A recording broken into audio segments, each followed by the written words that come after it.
Hi welcome to my YouTube channel. അപ്പോൾ ഇന്ന് ഈ വീഡിയോ കാണുന്നവരിൽ കുറച്ച് പേരെങ്കിലും സ്മോൾ ബിസിനസ് സ്റ്റാർട്ട് ചെയ്യാനായിട്ട് തിങ്ക് ചെയ്യുന്നവരോ ഓൺലൈനായിട്ട് ബിസിനസ് സ്റ്റാർട്ട് ചെയ്തതിന് ശേഷം കുറച്ച് ഓർഡേഴ്സൊക്കെ കിട്ടാൻ തുടങ്ങിയവരും ഒക്കെ ഉണ്ടായിരിക്കും. അപ്പോൾ നിങ്ങൾക്ക് യൂസ്ഫുൾ ആയിട്ടുള്ള ഒരു വീഡിയോ ആയിരിക്കും ഇതെന്ന് ഞാൻ പ്രതീക്ഷിക്കുന്നു.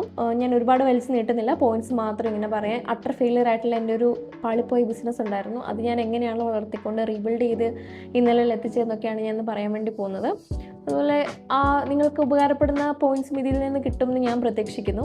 അപ്പോൾ വീഡിയോയിലേക്ക് കിടക്കാം. ആദ്യം തന്നെ ഞാൻ തുടങ്ങി വെച്ച എൻ്റെ ബിസിനസ് എങ്ങനെയാണ് ഫെയിലായി പോയതെന്ന് പറയാം. ആദ്യം ഞാൻ സ്റ്റിച്ചിങ് കുർത്തി ബിസിനസ് ആയിരുന്നു ചെയ്തുകൊണ്ടിരുന്നത്. പ്രോപ്പറായിട്ട് മാർക്കറ്റ് സ്റ്റഡി ചെയ്യാത്തതുകൊണ്ടും പ്ലാനിങ് ഇല്ലാത്തതുകൊണ്ടും ഒക്കെ അത് ഫ്ലോപ്പ് ആയിപ്പോയി. കൂടുതൽ ഇന്റേൺഷിപ്പും കാര്യങ്ങളും ഒക്കെ ഉണ്ടായിരുന്നുകൊണ്ട് എനിക്ക് ഫുൾ ഫോക്കസ് അങ്ങനെ കൊടുക്കാൻ പറ്റിയില്ല. കൺസിസ്റ്റൻസി ഇല്ലായ്മയാണ് മെയിൻ പ്രശ്നം അവിടെ പറ്റിയിട്ടുണ്ടായിരുന്നത്. ഇതുകൊണ്ട് എനിക്ക് കിട്ടിയ ലെസൺ എന്താണെന്ന് വെച്ചാൽ, ബിസിനസ് ഫെയിൽ ആയതുകൊണ്ട് നമ്മൾ ഒരിക്കലും ഫെയിൽ ആവത്തില്ല. പ്രോപ്പർ പ്ലാനിങ് ഇല്ലെങ്കിൽ എന്താണെങ്കിലും ബിസിനസ് ഫെയിൽ ആവും. പാഷൻ എന്ന് പറയുന്നത് ഈ ബിസിനസ് ചെയ്യണം എന്നുള്ളതായതുകൊണ്ട് ഞാൻ ഈ ഒരു കേസ് വിടാതെ ഞാൻ യൂട്യൂബിലും അതുപോലെ തന്നെ അല്ലാതെയും കുറേ റിസർച്ച് ചെയ്യാൻ തുടങ്ങി, മാർക്കറ്റ് സ്റ്റഡി ചെയ്യാൻ തുടങ്ങി, പ്രോപ്പറായിട്ട് പ്ലാൻ എങ്ങനെ ചെയ്യാം എന്ന് പറഞ്ഞ് ഞാൻ ഒരുപാട് ഇൻഫ്ലുവൻസേഴ്സിൻ്റെയും ഓൺടർപ്രണേഴ്സിൻ്റെയും സക്സസ്ഫുൾ ഓൺടർപ്രണേഴ്സിനും ഒക്കെ വീഡിയോ കാണാൻ തുടങ്ങിയപ്പോൾ എനിക്ക് കുറച്ച് ഐഡിയാസ് ഒക്കെ കിട്ടി.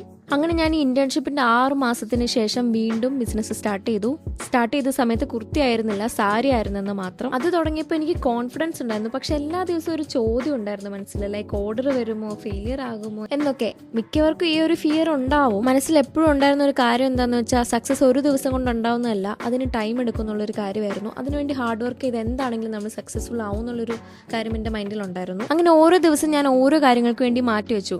ഡേ 1 ഞാൻ സ്റ്റോക്ക് നോക്കി, ഡേ 2 ഇൻസ്റ്റഗ്രാം പേജ് റെഡിയാക്കുന്നു, ലോഗോ റെഡിയാക്കുന്നു, ബ്രാൻഡിങ് ചെയ്യുന്നു, പാക്കിംഗ് മെറ്റീരിയൽസ്, ഇതെല്ലാം ഓരോരോ ദിവസങ്ങളായിട്ട് ഞാൻ ചെയ്തുകൊണ്ടിരുന്നു. ഇതിൽ ടാസ്ക് എല്ലാം തന്നെ ഓരോ ദിവസത്തേക്ക് ഞാൻ ഡിവൈഡ് ചെയ്ത് വെച്ചുകൊണ്ട് തന്നെ ആ ഒരു ടെൻഷൻ എന്താണെങ്കിലും എനിക്ക് മാറി കിട്ടി. അതുപോലെ തന്നെയാണ് ട്രെൻഡിങ് പ്രൊഡക്ട്സ് എങ്ങനെ കണ്ടെത്തണം, മാർക്കറ്റ് ഒബ്സർവ് ചെയ്യണം, കസ്റ്റമേഴ്സ് എന്താണ് ചോദിക്കുന്നതെന്ന് കണ്ടുപിടിക്കണം, കോമ്പറ്റീറ്റേഴ്സ് എന്താണ് ചെയ്യുന്നത്, കോമ്പറ്റീറ്റേഴ്സ് ചെയ്യുന്നതുകൊണ്ട് അതേപടി കോപ്പി അടിച്ച് വെക്കരുത്. സ്വന്തമായിട്ട് നമ്മൾ തന്നെ നമ്മുടെ രീതിയിൽ നമ്മുടെ സ്റ്റൈലിനനുസരിച്ച് കാര്യങ്ങൾ ചെയ്യണം. ആദ്യത്തെ 2-3 ഓർഡേഴ്സ് കിട്ടിയപ്പോഴത്തേനും ഭയങ്കര മോട്ടിവേഷനായി, കോൺഫിഡൻസ് കൂടി, കോൺഫിഡൻസ് ഡബിളായി. പാക്ക് ചെയ്യുമ്പോഴൊക്കെ ഭയങ്കര ഹാപ്പി ആയിരുന്നു.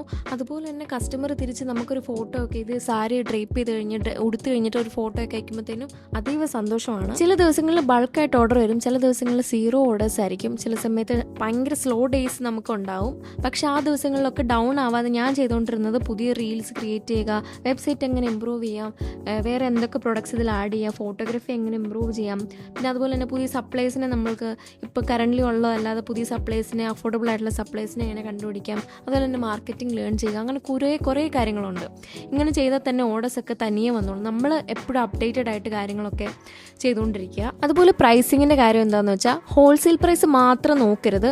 Packing charges, courier charges, website charges, payment gateway, ads, returns, profit, ഇതെല്ലാം കൂടെ ആഡ് ചെയ്തിട്ട് നമുക്ക് ഇതെല്ലാം കൂടെ കവർ ചെയ്യുന്ന പ്രോഫിറ്റ് വേണം നമ്മൾ കൊടുക്കാനായിട്ട്. തുടക്കത്തിലെ തന്നെ ഭയങ്കര നമുക്ക് പ്രോഫിറ്റ് ഇല്ലാത്ത രീതിയിൽ അങ്ങനെയൊക്കെ വിറ്റിട്ടുണ്ടെങ്കിൽ ആകെ നമുക്ക് പിന്നെ നമ്മുടെ കയ്യിൽ നിൽക്കാതെ ആയി പോവും. അതുകൊണ്ട് അങ്ങനത്തെ കാര്യങ്ങളൊക്കെ ശ്രദ്ധിക്കുക. എല്ലാം കവർ ചെയ്യുന്ന രീതിയിൽ തന്നെ സെല് ചെയ്യാൻ നോക്കുക. സീസണൽ ആയിട്ടുള്ള എന്തെങ്കിലും സ്പെഷ്യൽ വെറൈറ്റീസ് നമ്മൾ കൊണ്ടുവരുവാണെങ്കിൽ അത് കസ്റ്റമേഴ്സിന് കുറച്ചുകൂടി ഇംപ്രഷൻ കൊണ്ടുവരാനായിട്ട് സാധിക്കും. For example Onam, wedding season, Christmas, Ramzan, Vishu അങ്ങനെയുള്ളതിന് ആ തീമിൽ തന്നെ നമ്മൾ ഡ്രസ്സസ് കൊണ്ടുവരാൻ നോക്കുക. സീസൺ സ്റ്റാർട്ട് ചെയ്യുന്നതിന് മുന്നേ തന്നെ സ്റ്റോക്ക് റെഡിയാക്കി വെക്കുക. അതുപോലെ തന്നെ അടുത്തൊരു കാര്യമാണ് ക്യാഷ് ഓൺ ഡെലിവറിയുടെ കാര്യം. സ്മോൾ ബിസിനസ് ഓൺലൈനായിട്ട് തുടങ്ങുന്നവർക്ക് COD ആദ്യ ദിവസം തന്നെ എനേബിൾ ചെയ്യണമെന്ന് ഞാൻ പേഴ്സണലി റെക്കമെൻഡ് ചെയ്യില്ല. കാരണം fake orders, return, courier charge തുടങ്ങിയ റിസ്ക്സ് ഉണ്ട്. ആദ്യം പ്രീപെയ്ഡ് ഓർഡേഴ്സ് ബിൽഡ് ചെയ്യുക. പിന്നീട് ബിസിനസ് സ്റ്റേബിൾ ആയി കഴിഞ്ഞാൽ പിന്നെ COD ഇൻട്രൊഡ്യൂസ് ചെയ്യാം. നമുക്ക് ബിഹൈൻഡ് ദ സീൻസും അതുപോലെ തന്നെ പാക്കിംഗ് വീഡിയോസ് ഒക്കെ ഇടുമ്പോൾ തന്നെ നമുക്കൊരു ട്രസ്റ്റ് ബിൽഡ് ചെയ്തെടുക്കാൻ പറ്റും. അതുപോലെ തന്നെ കൺസിസ്റ്റൻ്റ് ആയിട്ട് വീഡിയോസ് ഇട്ടാലും ഈ ട്രസ്റ്റ് നമുക്ക് കൂട്ടാനായിട്ട് സാധിക്കും. ബാക്കിയുള്ള ഓൺലൈൻ ബിസിനസ് ചെയ്യുന്ന ആൾക്കാരുടെ ഫോളോവേഴ്സിനെ നിങ്ങൾ നോക്കണ്ട. നിങ്ങളുടെ ഇന്നലത്തെ വേർഷനേക്കാളും അപ്ഡേറ്റഡ് ആണോ, ബെറ്റർ ആണോ എന്ന് മാത്രം നോക്കിയാൽ മതി. പിന്നെ ഒരു ലാസ്റ്റ് മെസ്സേജ് ആയിട്ട് എനിക്ക് പറയാനുള്ളത്, ബിസിനസ് തുടങ്ങാനായിട്ട് പെർഫെക്റ്റ് സമയം എന്നൊരു സാധനമില്ല.